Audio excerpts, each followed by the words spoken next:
மற்ற மாதங்களோட மார்கழி மாதத்துக்கு என்ன விசேஷம்னா, இந்த காலபுருஷ தத்துவத்தில் மேஷத்துலேருந்து எண்ணி வந்தால் 9வது இடம்.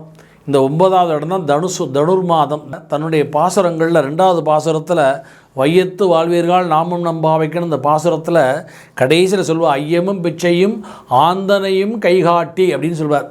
இந்த 9ஆம் இடத்துக்கு குரு தத்துவம்னு பேர். ஆண்டாள் ஒரு பக்கம் பெருமாளை சொல்லி அந்த பாசுரத்தில் இந்த வார்த்தை இந்த வரியை பாருங்க, ஐயமும் பிச்சையும் ஆந்தனையும் கைகாட்டி அப்படின்னா எங்களுக்கு ஏற்படக்கூடிய ஐயத்தை போக்கி எங்களுக்கு அந்த ஞான பிச்சையை கொடுக்கணும்னு சொல்லி குருட்ட யாசகம் கேட்குறா. எதுக்கு?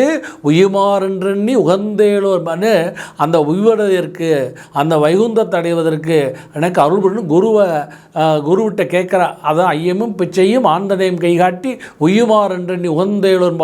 இதுதான் குரு தத்துவம். ஆண்டாள் இந்த குரு தத்துவத்தை பேசியிருக்கா இந்த 2ஆம் பாசுரத்தில்.